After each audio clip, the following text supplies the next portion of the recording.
আৰু গোটেই বছৰটো কৃষিজীৱী ৰাইজে কঠোৰ পৰিশ্ৰম কৰি যি শস্য উৎপাদন কৰে বছৰটোৰ বাবে পৰিয়ালটোৰ পৰিচালনা কৰাৰ বাবে যিখিনি উপাৰ্জন কৰে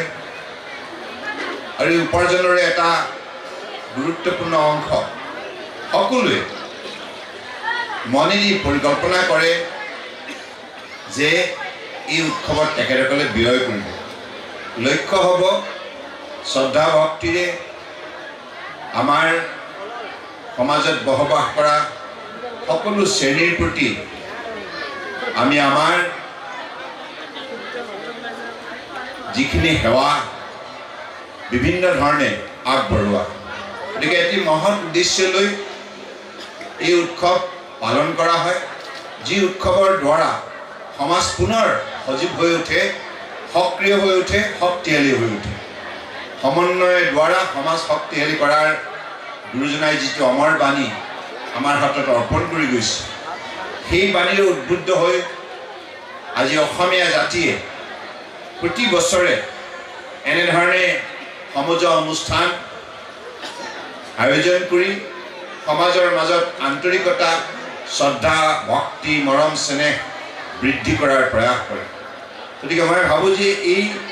ৰঙালী বিহুৰ এই বহাগী উৎসৱৰ আটাইতকৈ ডাঙৰ দিশটো আমি গ্ৰহণ কৰিবলগীয়া দিশটো এইটোৱেই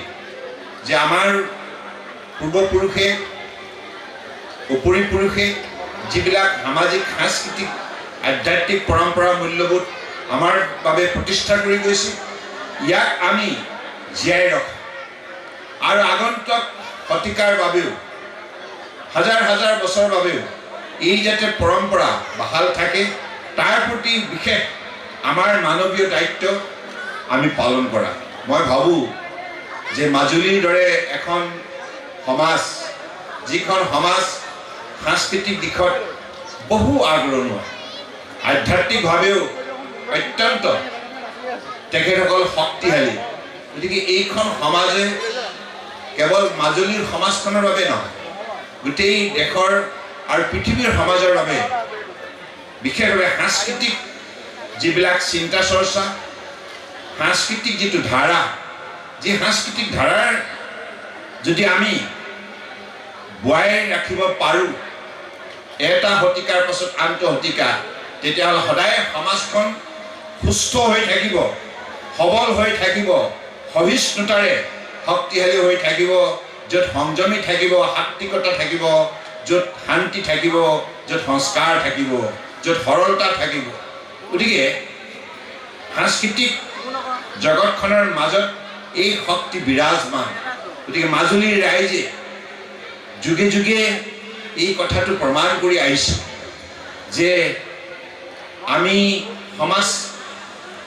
মানুহ হিচাপে পাতি শৃংখলাবদ্ধভাৱে যদি জীৱনটো আগুৱাই নিব লগা হয়, তেতিয়াহ'লে আমি কেনেধৰণে কি কি কাৰ্যসূচীৰ যোগেদি জীৱন পদ্ধতি আগুৱাই নিয়াৰ প্ৰয়াস কৰিব লাগিব। গতিকে মাজুলীৰ বুকুত এই সকলোবিলাক মানৱীয় কাৰ্যসূচী বিৰাজমান। গতিকে মই ভাবোঁ যে মাজুলীয়ে সেইখিনি মহৎ শিক্ষা অসমীয়া জাতীয় জীৱনলৈ প্ৰদান কৰি আহিছে আৰু মাজুলীলৈ যি পৰ্যটকে আহিছে ভাৰতবৰ্ষৰ অন্যান্য ৰাজ্যৰ পৰা বা বিদেশৰ পৰা, তেখেতসকলে মাজুলীৰ পৰা লৈ যাব লগা আটাইতকৈ গুৰুত্বপূৰ্ণ এইটোৱে আছে সম্পদ, যিটো সম্পদক তেখেতসকলে নিজ নিজ দেশলৈ কঢ়িয়াই নি তেখেতসকলেও এই সম্পদৰ যদি তেখেতসকলে পূজাৰী হয়, এই কৃষ্টি সংস্কৃতিৰ তেখেতসকলে যদি ধাৰাটো আন্তৰিকতাৰে গ্ৰহণ কৰিব পাৰে, তেতিয়াহ'লে তেখেতসকলে নিজ নিজ দেশত শান্তিৰে জীৱন নিৰ্বাহ কৰিবলৈ সক্ষম হ'ব, এটা সাৰ্বজনীন চিন্তা গঢ় দিব পাৰিব। কাৰণ মাজুলীৰ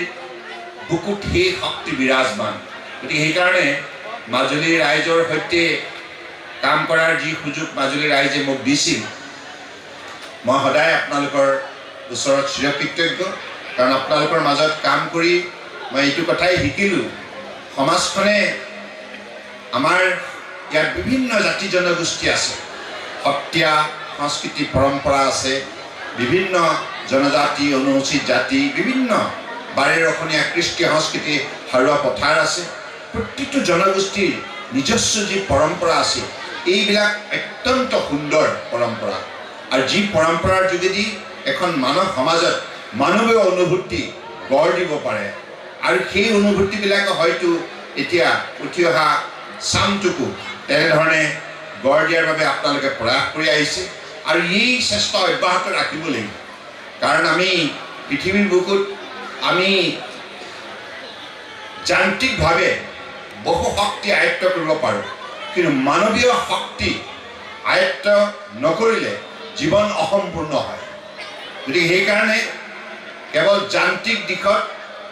আমি প্ৰযুক্তিৰভাৱে শক্তিশালী হ'লেই নহ'ব মানৱীয় দৃষ্টিভংগীয়ে শক্তিশালী হ'ব লাগিব য'ত মানৱতা থাকিব তাতেই শান্তি আৰু শক্তি আৰু ভক্তি বিৰাজমান হ'ব কেৱল প্ৰযুক্তি আপোনাক বস্তুবাদী এইখন পৃথিৱীত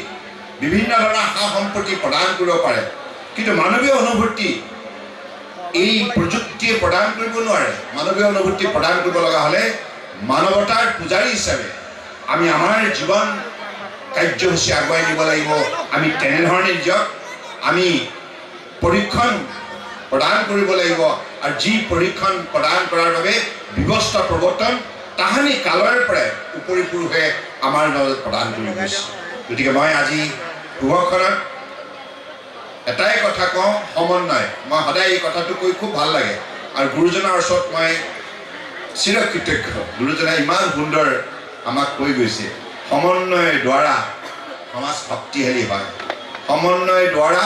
সমাজে শান্তিত বসবাস কৰিব পাৰে সমন্বয়ৰ দ্বাৰা আন্তৰিকতা গঢ় লৈ উঠিব পাৰে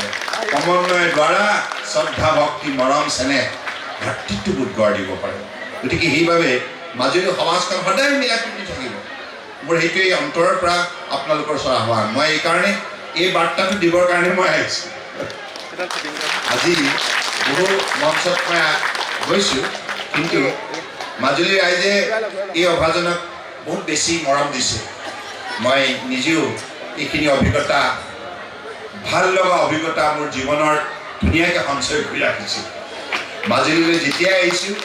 সকলো সময়তে মাজুলী ৰাইজে ইমান মৰম দিছে অকৃত্ৰিম মৰম ইয়াত কোনো কৃত্ৰিমতা নাই কেতিয়াবা খং খাই গালিও দিয়ে এই গালিটোতো মই খুব এটা ভাল বাৰ্তা পাওঁ মৰম থাকে তাত আন্তৰিকতা থাকে হয়নে শুভ ইচ্ছা থাকে শুভকামনা থাকে গতিকে সেইকাৰণে মাজুলীৰ সমাজ সদায় বিশাল সমাজ